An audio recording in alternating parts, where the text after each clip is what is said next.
राधे राधे दोस्तों। बैसाख माह का अंतिम प्रदोष व्रत कब है? 9 या 10 मई को। आइए जानते हैं। हिंदू धर्म में हर व्रत और त्योहार का विशेष महत्व है। शास्त्रों में प्रदोष व्रत का खास महत्व बताया गया है। प्रदोष व्रत हर माह में 2 बार, पहला कृष्ण पक्ष और दूसरा शुक्ल पक्ष को रखा जाता है। इस दिन भगवान शंकर और माता पार्वती की पूजा अर्चना की जाती है। ऐसी धार्मिक मान्यता है कि इस दिन भोलेनाथ संग माता पार्वती की आराधना करने से भक्त के जीवन में सुख समृद्धि आती है, हर कार्य में सफलता मिलती है। इस बार जो प्रदोष व्रत आने वाला है वो मई महीने के पहला और हिंदी माह बैसाख का अंतिम प्रदोष व्रत है। यह त्रिदोषी व्रत 9 मई को दोपहर 2:56 से शुरू होकर 10 मई को शाम 5:29 तक रहेगा। उदय तिथि के अनुसार मई का पहला प्रदोष व्रत 10 मई को रखा जाना चाहिए, लेकिन प्रदोष व्रत की पूजा प्रदोष काल यानी गोधूली बेला में होती है। ऐसे में प्रदोष व्रत 9 मई के दिन शुक्रवार को रखा जाएगा। इस बार प्रदोष व्रत शुक्रवार के दिन पड़ रहा है, इससे इसका महत्व और अधिक बढ़ गया है। शुक्रवार के दिन पड़ने की वजह से इसे शुक्र प्रदोष व्रत कहते हैं। ऐसी धार्मिक मान्यता है कि शुक्र प्रदोष व्रत करने से भक्त के जीवन में खुशहाली आती है, शत्रुओं पर विजय प्राप्त होती है और जीवन के सभी संकटों से छुटकारा मिलता है।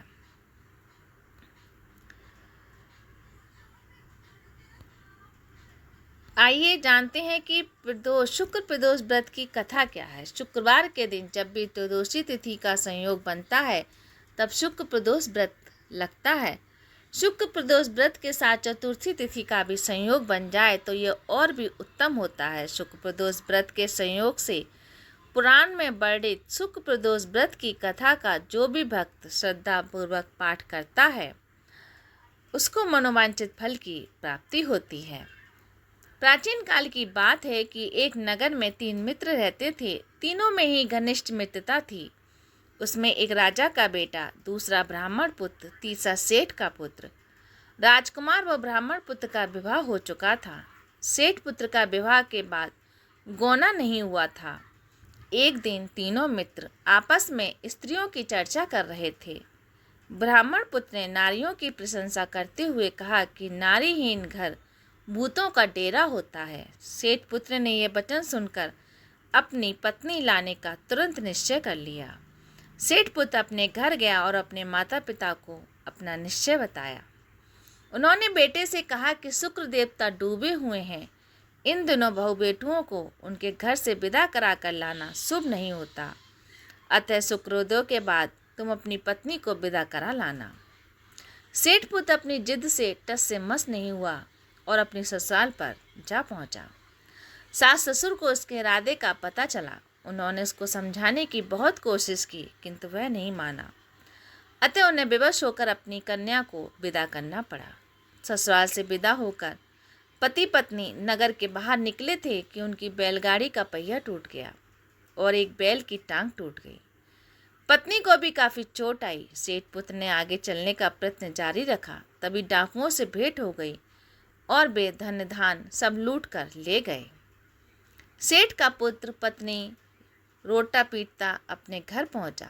जाते ही उसे सांप ने डस लिया। उसके पिता ने वैद्यों को बुलाया। उन्होंने देखने के बाद घोषणा की कि आपका पुत्र 3 दिन में मर जाएगा। उसी समय इस घटना का पता ब्राह्मण पुत्र को लगा। उसने सेठ से कहा कि आप आने लड़के और पत्नी सहित बहू के घर वापस भेज दो। ये सारी बाधाएं इस कारण से आई हैं कि आपका पुत्र सुकास्त्र में पत्नी को विदा करा कर लाया है। यदि वो वहां पहुंच जाएगा तो बच जाएगा। सेठ को ब्राह्मण पुत्र की बात जच गई और अपने पुत्र को वापस लौटा दिया। वहां पहुंचते ही सेठ पुत्र की हालत ठीक होने लगी। तत्पश्चात उन्होंने शेष जीवन साथ में सुखपूर्वक बिताया और मृत्यु के बाद वह स्वर्गलोक को पहुंच गया। तो दोस्तों, शुक्र जब सूर्यास्त होते हैं तो कभी भी आपको किसी भी शुभ काम को नहीं करना चाहिए। प्रदोष विधि की पूजा जो विधि है उसमें प्रदोष के दिन सुबह जल्दी उठकर स्नान करके अपने साफ सुथरे कपड़े पहने, भगवान सूर्य को अर्घ्य दें, पूजा स्थल की सफाई करके भगवान शिव को पंचामृत से अभिषेक कराएं, पूरे परिवार का पूजन करें, भोलेनाथ को जल और बेल अर्पित करें, शिव मंत्र ओम नमः शिवाय का जाप करें, रात्रि के समय शिव जी के समक्ष घी का दीपक जलाकर मंत्र का जाप करें, 8 दिशाओं में 8 दीपक जलाएं, प्रदोष व्रत की कथा का पाठ करें, प्रदोष के दिन रुद्राभिषेक करें, इससे पापों का नाश होता है। शाम के समय पूजा स्थल और प्रवेश मुख्य द्वार पर दीपक जलाएं, इससे नकारात्मक ऊर्जा समाप्त होती है और घर में सकारात्मक ऊर्जा का संचार होता है। इस दिन शिव चालीसा महामृत्युंजय मंत्र का जाप करें, इससे मानसिक शांति मिलती है और रोगों से बचाव होता है। इस दिन गौमाता की सेवा करें, पितृदोष और ग्रह दोष का निवारण होता है। प्रदोष व्रत के दान पुण्य करने से जीवन में खुशहाली आती है। तो दोस्तों, ये थी कि प्रदोष व्रत कैसे करें और उनकी कथा और क्या करना चाहिए और क्या नहीं। मेरी जानकारी अच्छी लगे तो इसे और लोगों तक शेयर करें। राधे राधे।